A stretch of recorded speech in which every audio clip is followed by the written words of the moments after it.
Tapi bagaimana si consumer atau si buyer itu tahu tentang proyeknya kalau dia di dalam dunia digital aja nggak ada.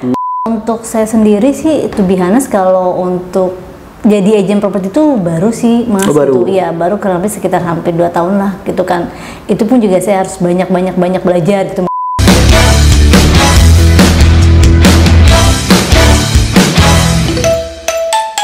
Assalamualaikum warahmatullahi wabarakatuh. Selamat pagi, salam semangat sahabat properti dimanapun Anda berada. Masih bersama saya Mas Reno dan juga kakak Kori. Jadi untuk segmen kali ini kita akan Q&A. Jadi tanya jawab seputar pengalaman atau sharing pribadi dari narasumber kita. Jadi tadi sudah banyak Kak yang masuk DM ke Instagram saya, tapi karena pertanyaannya juga hampir sama, jadi saya hanya memilih 2 pertanyaan yang mungkin ini sudah mewakili dari beberapa pertanyaan yang masuk. Gitu. Pertanyaannya pertanyaan pilih ganda atau apa nih? Hah? Enggak. Oh, ini jawaban, nggak ada pilihan. Panjang kali lebar ya. Jawaban ini harus dijawab oleh narasumber dengan sejujur-jujurnya. Aduh. Oke. Ya, untung aja nggak ada kayak tut kan kalau. Iya. Karena di program ngobar ini harus benar-benar jujur siapa saja yang jadi narasumber di sini. Oke? Siap. Kita akan baca pertanyaan pertama dari ini sepertinya dari developer. Tadi kan kakak banyak menjelaskan tentang agency advertising ya. Itu lebih ke corporate ya mungkin. Ini langsung masuk pertanyaan dari @taraproperty.official. Pertanyaannya, seberapa efektifnya developer menggunakan jasa agency advertising ya, sorry. Kan sudah ada agent properti. Nah, boleh Kak dijawab Kak? Boleh ya, dijawab ya. Silakan. Terima kasih sebelumnya atas tadi Instagramnya Tara Property Official. Seberapa penting banget. Karena soalnya itu kan agency itu kan salah satu tools ya, salah satu media. Sedangkan kalau agent property itu pun juga salah satu tools gitu maksudnya, tapi tools yang memang bergerak gitu kan. Kalau untuk agency itu dia melalui digitalnya. Jadi pada saat si Tara itu atau si developer tersebut mereka punya project gitu kan, mereka sudah punya prajuritnya nih gitu kan. Prajuritnya siapa? Prajuritnya si agent property. Punya prajurit tapi toolsnya apa gitu kan.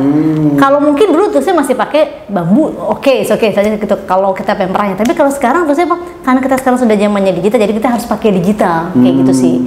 Karena soalnya kan balik lagi tuh yang waktu itu saya pernah info, semakin kita memang ujung-ujungnya pasti closing. Dan tapi bukan berarti maksudnya dengan digital kita bisa mengukur nih kira-kira seberapa pastinya kita bisa mengclosingkan properti tersebut. Karena soalnya kalau untuk mengclosingkan itu berbagai macam saling keterkaitan. Contohnya dari sisi developernya, lalu dari sisi si toolsnya, dari sisi projectnya, dari sisi si prajuritnya seperti itu gitu. Jadi kalau dibilang berapa pentingnya, saya mungkin kalau untuk dinilai-nilai ya, mungkin kurang lebih sekitar 80% atau 90% memang dia harus punya digital, harus punya online. Jadi sebenarnya sih digital advertising ini sebenarnya lebih ke membranding si developernya itu ya, kayak atau gimana? Iya, jadi biasanya tuh kalau untuk di awal itu kita pasti akan membranding si developernya. Setelah kita branding, nanti baru kita fokusnya memang ujung-ujungnya nanti akan ada penjualan untuk proyek tersebut. Tapi bagaimana si consumer atau si buyer itu tahu tentang proyeknya kalau dia di dalam dunia digital aja nggak ada. Contohnya gini, misalnya kayak Mas Reno gitu kan. Mas Reno kan pengen cari rumah nih, misalnya di daerah Jakarta Selatan. Yang dicari apa? Proyeknya atau daerahnya? Kalau misalnya kita pengen tahu nih, biasanya kalau orang searching itu pasti tanya carinya daerahnya dulu. Carinya di mana? Carinya di dunia online kah, di handphone kah, atau misalnya melihat billboard? Kalau dulu mungkin kelilingnya. Dulu keliling. Kalau sekarang kelilingnya di Google. Betul. Jadi kita kan berarti sekarang kita namanya apa ya? Bereksplorasi atau bereksplorasi melalui online gitu kan. Jadi kita mungkin cari rumah dijual atau enggak, saya pengen cari rumah daerah Jakarta Selatan lah ya. rumah dijual di Jakarta Selatan. Kalau kitanya proyek kita nggak ada di online, bagaimana mereka tahu proyek kita gitu? Paling yang hanya sekeliling ring satunya daerah tersebut itu aja sih gitu. Padahal sebenarnya itu istilahnya penting biar si consumer tahu melalui tersebut melalui online kayak gitu. Jadi memang sebenarnya sih saling melengkapi sih ya antara digital advertising sama agent properti itu ya. Betul. Jadi justru kalau saya biasanya ya, kalau saya lebih ke klien itu, saya bukan mau mengcover, justru kita saling berjalan bareng gitu. Karena kalau mengcover ya enggak, istilahnya kita juga butuh offline, kita juga butuh kayak spanduk-spanduk, kita juga butuh kayak prajurit tersebut itu. Tapi bagaimana kita tinggal hitungannya aja. Kalau dulu mungkin kita 5 tahun lalu kita bisa 70 offline, 30 digital. Tapi kalau sekarang kita sudah harus kebalik biasanya 30-70, tetap aja online harus lebih gencar daripada offline-nya seperti itu. Gitu. Jadi si developer sebenarnya nggak bisa mengandalkan hanya sebatas dari agensi saja ya. Betul. Dia juga harus nge-branding si perusahaan itulah gitu. Betul, iya. Termasuk project itu. Jadi menambah kepercayaan nanti konsumen gitu kan. Betul. Ketika dia mau ngambil rumah gitu ya. Betul, iya betul. Itu saya juga punya pengalaman ya Mas ya. Jadi dulu saya punya salah satu klien gitu ya. Dia klien grup swasta. Itu dia dulu tuh pas zaman sekitar 6 tahun lalu dia tuh nggak pernah pakai online. Jarang banget dia online, paling hanya di media online properti gitu kan. Percaya banget sama ini ya. Betul, media online properti gitu. Nah, setelah itu ternyata dia pengen masuk tuh di dunia online, di dunia digital. Nah, tapi dia melihat, oke, saya cari digital agency yang memang punya nama lah, punya brand gitu kan ya. Memang kalau di Indonesia ini memang agency advertising itu banyak kan, tapi maksudnya istilahnya seberapa banyak orang mau menghandle properti gitu kan. Karena kan beda-beda produk, betul. Misalnya kayak properti beda atau nggak food and beverage juga beda gitu. Akhirnya pas udah gitu dia pengalaman, dia sampai berpuluh-puluh M.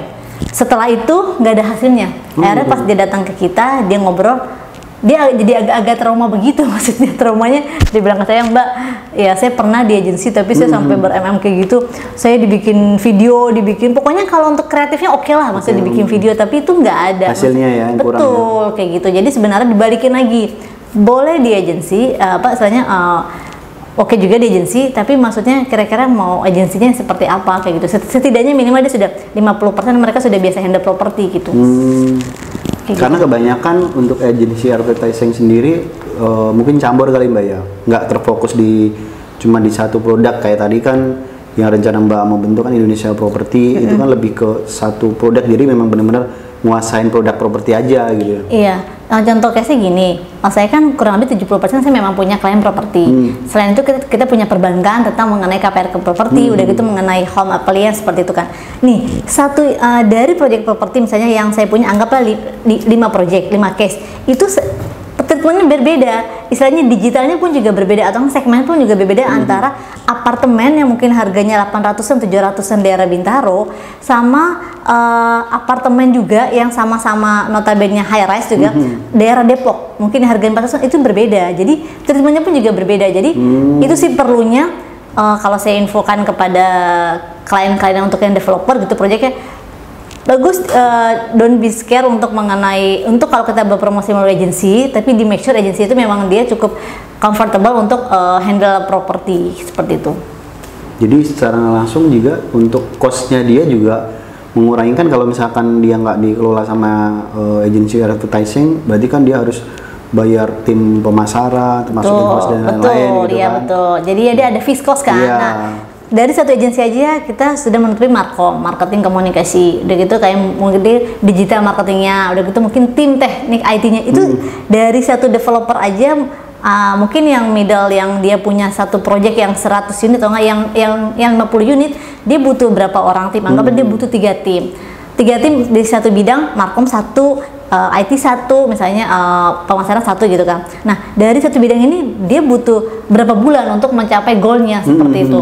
Berarti kan harus ada fixed cost. Sedangkan kalau di kita kan based on budget sih. Dan enaknya tuh kalau di online ya Mas ya, kita bisa sesuaikan dengan keinginan klien seperti apa, budgetnya maunya seperti apa, udah gitu goalnya kayak gimana. Dan kelebihannya lagi, kalau untuk dari segi segmen atau dari audiensnya atau bayarnya yang akan dicari, itu kita bisa sesuaikan. Jadi kalau misalnya daerah tadi yang apartemen di daerah Depok, berarti kita kalau emang dia lokasinya di daerah dekat-dekat UI, berarti kita mungkin kurang lebih sekitar kita umurnya 25 sampai 45 gitu ya. Memang mereka juga kompatibel untuk di daerah situ seperti itu. Atau terus kalau misalnya kita punya apartemen di daerah Jakarta Barat atau daerah Jakarta Selatan gitu yang harganya 700, itu kan sebenarnya bukan kayak tempat tinggal, itu kan lebih ke investasi sih. Itu mungkin kita bisa menggrab yang daerah-daerah Bayer yang memang mereka yang biasa berinvestasi gitu. Daerah Jakarta Utara atau kan daerah Jakarta Barat seperti itu. Jadi semua sebenarnya apa ya, sudah ada risetnya, sudah ada bagaimana mengemas atau si project ini itu biar benar-benar sampai segmennya itu dapat gitu loh, sesuai dengan target gitu ya. Betul. Gitu. Betul. Oke. Semoga cukup clear itu jawabannya ya. Ya, nanti kalau misalkan belum puas jawabannya DM aja. Oke, siap. Selanjutnya yang kedua, pertanyaan ini lebih ke pengalaman kalau ini Kak. Oke, pengalaman apa tuh? Pengalaman pribadi. Oh, pengalaman pribadi yang mana tuh? Nggak tahu nih. Agak ngeri, padahal kan saya kan di balik layar saya kan sudah info. Jangan nanya pengalaman pribadi gitu kan. Iya, tahu-tahu ada yang nge-DM seperti itu gitu. Penasaran kali sama Kakak nih. Iya. Yang kedua ini pertanyaan dari @emma jualan rumah. Oh, jadi ini termasuk mungkin marketing properti juga nih. Iya, pengen tahu pengalaman Kakak nih. Karena tadi kan nggak ada cerita tentang pengalaman kan? Iya. Ya, pas banget ini. Oke. Pengalaman pribadi Kakak selama menjadi agensi properti, apa saja nih pahit manisnya menjadi agensi properti? Mungkin Kak Emma ini belum maksudnya belum lama kali ya, maksudnya pengen tahu pengalaman orang lain, jadi kan itu bisa jadi inspirasi juga atau menjadi motivasi buat si penanya gitu. Silakan. Berarti tadi ke agensi properti ya? Agensi properti. Agent properti gitu ya. Kalau untuk saya sendiri sih, to be honest, kalau untuk jadi agent properti itu baru sih Mas. Baru. Gitu. Iya, baru kurang lebih sekitar hampir 2 tahun lah gitu kan. Itu pun juga saya harus banyak belajar gitu maksudnya, karena soalnya memang pertama memang jujur yang biasa B2B, bisnis to bisnis sama bisnis corporate, di bisnis B2C itu beda banget gitu kan. Istilahnya salah satu contoh simpelnya gini deh. Ini saya nggak tahu ya, ini menurut pandangan saya itu kita tuh harus bener-bener mentreatment, bener yang kata orang itu buyer ialah king, istilahnya buyer adalah seorang raja. Betul. Gitu kan. Tapi yang saya alami itu ketika saya melayani consumer itu lebih raja daripada saya melayani B2B seperti itu gitu. Jadi itu sih seperti itu. Jadi itu dari situ pun juga sudah agak berbeda nih ya. Setelah itu dari segi responnya gitu kan ya, dari segi responnya kalau untuk melalui buyer itu kita karena untuk online digital, jadi kita masih belum terlalu face to face nih bagaimana dia ataukah dia PHPK atau nggak, mungkin dia cuma tanya-tanya aja, atau mungkin dia memang benar berani beli gitu ya. Tapi saya berprinsip gini sih Mas, setiap segala sesuatu yang datang kepada saya gitu kan, meskipun itu agent ataupun apa, dia ada buyer, saya akan melayani maksud gitu. Betul. Selama di situ saya bisa, insya Allah saya akan melayani maksud gitu. Saya akan melayani, saya akan memberi jawaban, tapi mohon maaf kalau saya sering-sering delay gitu maksudnya jawabnya. Entah dia mungkin nanti ketemunya mungkin ternyata saya agent ya nggak masalah gitu maksud saya. Capek pun capek nggak apa-apa, karena saya yakin itu rezeki maksud gitu. Mungkin rezeki nggak dari dia, tapi mungkin rezeki dari yang lainnya aja. Seperti itu kan Allah juga mau melihat kayak gitu sih Mas. Jadi saya selalu berpikir positif sih kayak gitu. Selama jadi agensi udah bentuk apa ya, unit yang paling banyak itu apa yang dijual? Aduh, rumah, apartemen, atau lebih banyak jualan apa gitu? Oke, lebih banyak saya jualan apa ya? Jualan iklan kayak saya. Jualan iklan ya. Iya, kan udah pasti lah. Iya, betul ya. Udah lama banget. Oke. Lebih banyak saya jualan rumah. Jualan rumah. Kalau misalnya yang terbesar sama yang mungkin terendah berapa gitu? Oke, kalau untuk yang terbesar saya itu 1M ya, itu rumah. Terus kalau untuk yang terendah itu harganya 500. Jangan-jangan sama nggak? Penanganannya sama nggak? Penanganannya antara yang 1M sama yang 500. Beda. Jadi kalau misalnya tadi kan salah satunya mungkin kan istilahnya dimulai dari kayak treatmentnya tuh. Udah gitu yang pas yang kedua. Jadi gini, kalau misalnya emang kita menangani bayar, kita punya project nih harga di bawah 500 sama harga di bawah 1M itu agak berbeda.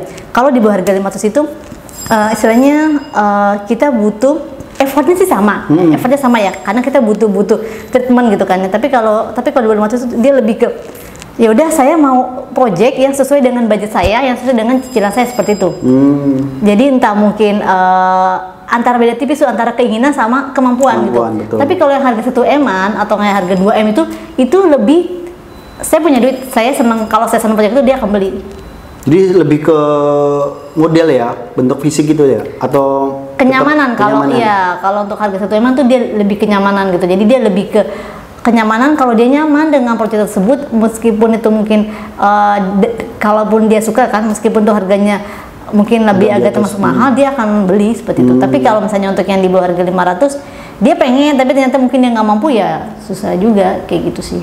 Jadi lumayan agak jujur kalau saya pun juga saya masih kalau untuk sebagai agent properti ya saya masih harus banyak belajar dengan Mas Reno, dengan suhu-suhu kan yang lainnya seperti 2 tahun sudah apa ya, mendalami atau memfokuskan di agensi kan udah lumayan, karena kan sebelumnya memang backgroundnya juga apa, marketing juga kan. Iya, walaupun betul.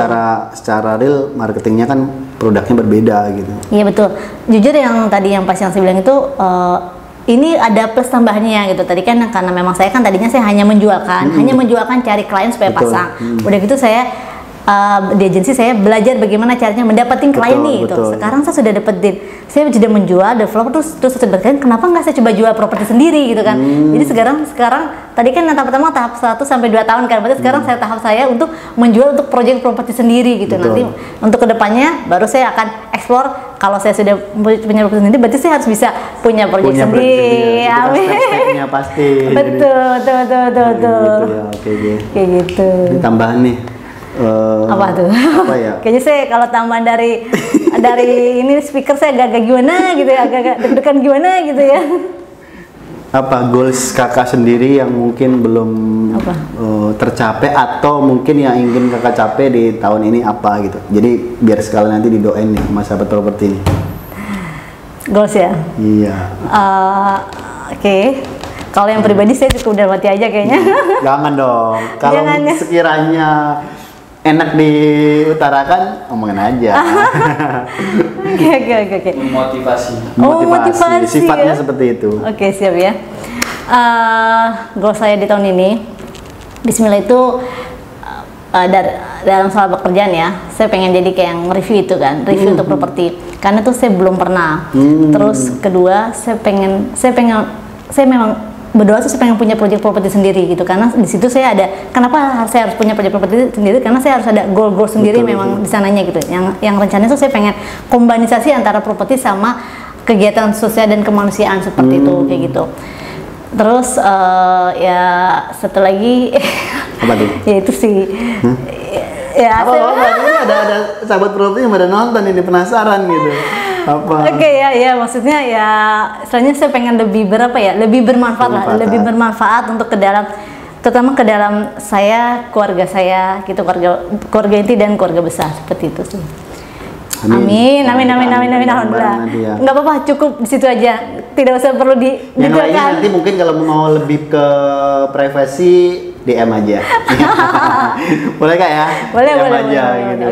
Oke. Jadi itu yang jadi motivasi kakak ya, karena mungkin dari perjalanan tadi berangkat dari marketing juga online gitu kan, digital marketing, sampai sekarang menjualkan apa yang biasa kakak tawarkan gitu. Nah ini step satu lagi melangkah ke real project sendiri ya. Betul, alhamdulillah. Amin, doain ya. Nanti pokoknya Bismillah ada project baru, saya pertama kali saya akan kontak ngobar bareng Mas Reno. Di projectnya nanti ya. Oke, siap. Oke, mungkin itu untuk apa sesi Q&A kita kali ini ya. Mungkin ada teman lagi kak, apa pesan apa gitu? Pesan buat sahabat properti? Oke, pesan-pesannya ya, istilahnya saya mau sering aja ya Mas ya. Mungkin kalau pesannya untuk yang agent properti juga saya juga gitu kan ya, kita tetap semangat untuk memasarkan project-project kita seperti itu.